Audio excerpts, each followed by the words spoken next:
প্রতি সপ্তাহে নতুন নতুন ভূতের গল্প দেখতে সাবস্ক্রাইব করুন বাংলা ভূতের গল্প চ্যানেলটিকে। সেই সাথে বেল আইকন প্রেস করতে ভুলবেন না। বন্ধুরা, আজকের এই সত্যিকার ভূতের গল্পটি পাঠিয়েছে আসাদ, চাঁদপুর জেলা থেকে। আর এই ঘটনাটি তার নিজের সাথে ঘটেছিল। আজকের বিশেষ প্রশ্ন, বন্ধুরা, তোমরা কি কেউ কখনো মাছ ধরেছ?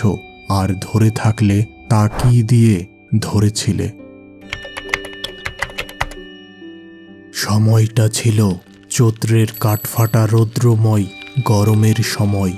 এদিকে করোনা ভাইরাসের জন্য লকডাউন ছিল সারা দেশে। স্কুল কলেজ সব কিছু বন্ধ ছিল। আসাদদের গ্রামে প্রতিদিন সন্ধ্যা থেকে রাত প্রায় 2টা থেকে 3টা পর্যন্ত বিদ্যুৎ থাকত না। বিশেষ কোনো কাজ না থাকায় আসাদ ও তার চাচাতো ভাই নিহান সন্ধ্যার পর মাছ ধরতে শুরু করেছিল। প্রতিদিন সন্ধ্যায় বিদ্যুৎ চলে যাওয়ার পর তারা দুইজন বর্ষা নিয়ে বেরিয়ে পড়ত মাছ ধরার উদ্দেশ্যে। আসাদদের একটি বিশাল পুকুর ছিল। তারা দুইজন ওই পুকুরেই মাছ ধরত।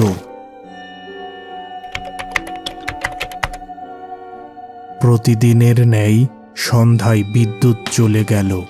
এবার আসাদ ও নিহান একটি বর্ষা নিয়ে বাহির হলো মাছ ধরার উদ্দেশ্যে। আসাদদের পুকুরে অনেক চেষ্টা করেও কোনো মাছ পেল না তারা দুইজন। রাত তখন প্রায় 10:30। আসাদ ও নিহান সিদ্ধান্ত নিল তারা এবার তাদের গ্রামের ছোট একটি খালে মাছ ধরতে যাবে। খালটি ছিল আসাদদের পুকুর থেকে কিছুটা দূরে। এই খালটি কিছু দূরে যে মিলিত হয়েছে একটি নদীর সাথে। তবে এই খালের পাড়ে একটি বহু প্রাচীন গাছ আছে। গ্রামের অনেকে মনে করে এই গাছের বয়স 100 বছর। রাতের বেলা কেউ ওই গাছটির কাছে ভয়ে যেত না। গ্রামের মানুষ বিশ্বাস করত ওই গাছের নিচে পিশাচ বসবাস করে।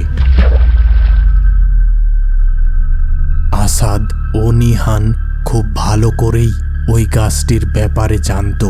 তাই তারা খালে পৌঁছে প্রথমে ওই গাছটি থেকে দূরে মাছ ধরার চেষ্টা করছিল। কিন্তু এখানেও অনেক চেষ্টা করে তারা কোনো মাছ পেল না। এমন সময় ওই গাছের দিকের পানি থেকে মাছের ভেসে ওঠার শব্দ শুনতে পেল তারা দুইজন। শব্দ শুনে তারা বুঝতে পারল ভীষণ বড় মাছ। এবার তারা সাহস করে ওই দিকে এগিয়ে গেল এবং যে দৃশ্য দেখল তাতে তারা ভীষণ অবাক হলো। এত বড় শোল মাছ তারা জীবনে কখনো দেখেনি। লোভ সামলাতে না পেরে আসাদ দ্রুত তার হাতে থাকা বর্ষাটি নিক্ষেপ করল ওই মাছটিকে লক্ষ্য করে এবং ওই দিকে নিহান টর্চের আলো ফোকাস করল। তারা বুঝতে পারল বর্ষাটি মাছের গায়ে বিঁধেছে। এবার যখন আসাদ ওই মাছটি সংগ্রহ করতে যাবে ঠিক তখন নিহানের হাতে থাকা টর্চটি নিভে গেল। নিহান বেশ অবাক হলো এবং সে মনে মনে ভাবল টর্চে তো ফুল চার্জ ছিল, তাহলে হঠাৎ নিভে গেল কেন? এবার সে টর্চে হাত দিয়ে 2 বাড়ি দিল। সাথে সাথে টর্চ জ্বলে উঠল। কিন্তু টর্চের আলোতে তারা যা দেখল তাতে তারা একেবারে হকচকিয়ে গেল। বর্ষার মাথায় সেই মাছটি আর নেই। তারা ভীষণ ভয় পেল এবং দ্রুত ওইখান থেকে বাসায় ফিরে আসলো। বাড়ি এসেই আসাদের ব্যবহার একেবারে পরিবর্তন হয়ে যায়। সে তার বাবা মাকে অকথ্য ভাষায় গালি দিতে শুরু করে। এমনকি রান্নাঘর থেকে সে একটি কাঁচা মাছ খাওয়া শুরু করে এবং গোঙাতে থাকে। তার বাবা ব্যাপার কিছুটা বুঝে আসাদকে ওই রাতে একটি ঘরে আটকে রাখে। পরদিন সকাল হতেই আসাদের বাবা আসাদকে তাদের এলাকার একজন কবিরাজের কাছে নিয়ে গেলেন। কবিরাজকে দেখা মাত্রই আসাদ দ্রুত কবিরাজের কাছে যেয়ে তার গলা চেপে ধরল। অনেক কষ্টে আসাদকে কবিরাজের কাছ থেকে সরানো হলো। এবার কবিরাজ আসাদের বাবাকে জানালো, আমার মনে হচ্ছে খুব খারাপ প্রকৃতির একটা জিন আপনার ছেলের উপর আসর করেছে। আমার পক্ষে এই জিনকে তাড়ানো সম্ভব নয়। আপনি আমার ওস্তাদজির কাছে যান, তিনি একমাত্র এই সমস্যার সমাধান করতে পারবেন। ওস্তাদজির বাড়ি ছিল বরিশাল শহরে। সেখানে তার ভীষণ খ্যাতি ছিল। আসাদকে যখন ওই ওস্তাদজির দরবারে নিয়ে যাওয়া হলো, প্রথমে সে ওই দরবারে প্রবেশ করতে চাইছিল না। পরে তাকে জোর করে ওই দরবারে নিয়ে যেয়ে একটি বৃত্তের মাঝে বসানো হলো।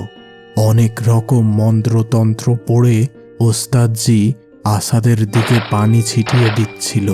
আসাদের মুখ থেকে কেবলমাত্র গোঙানির শব্দ বাহির হচ্ছিল। অনেক সময় পর ওস্তাদজি বাহিরে এসে আসাদের বাবাকে বললেন, আপনার ছেলের উপর একটি পিশাচ ভর করেছিল। ওই রাতে আপনার ছেলে শোল মাছ রূপী ওই পিশাচের গায়ে বর্ষা দিয়ে আঘাত করেছিল। তাই সে আপনার ছেলের শরীর ছেড়ে কিছুতেই যেতে রাজি হচ্ছিল না।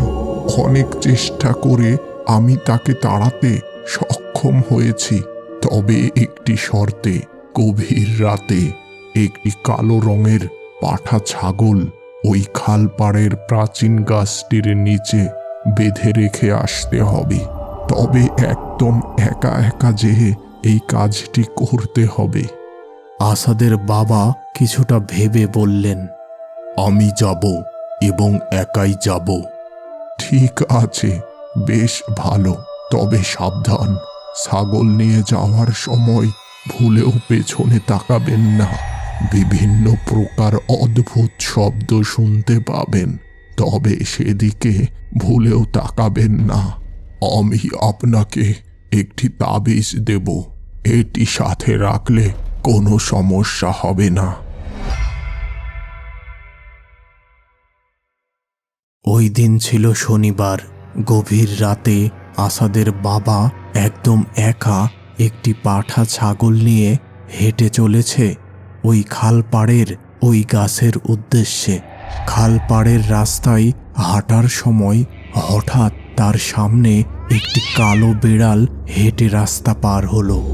এবার একটু এগোতেই একটি করুণ কান্নার শব্দ শুনতে পেল আসাদের বাবা। ওস্তাদজির কথা মতো আসাদের বাবা কোনো কিছু লক্ষ্য না করে সোজা ওই গাছের কাছে যেয়ে ওই কালো পাঠা ছাগলটিকে বেঁধে রেখে আসলেন। এবার ওই ছাগলটি খুব ডাকাডাকি শুরু করলো।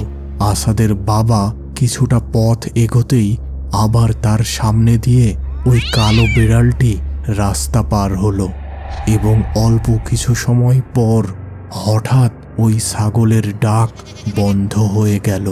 আসাদের বাবা কৌতূহল বশত একবার পিছন ফিরে তাকালেন আর দেখলেন ছাগলটি গাছের নিচে দাঁড়িয়ে আছে, কিন্তু তার মাথা আর নেই। আসাদের বাবা দৌড়ে বাসায় এসে অজ্ঞান হয়ে গিয়েছিলেন। তবে পরদিন থেকে আসাদ সম্পূর্ণ সুস্থ হয়ে যায় এবং তার চাচাতো ভাই নিহান, যার ওই রাতের পর থেকে প্রায়ই জ্বর আসতো, সেই জ্বর আসাও সেরে যায়।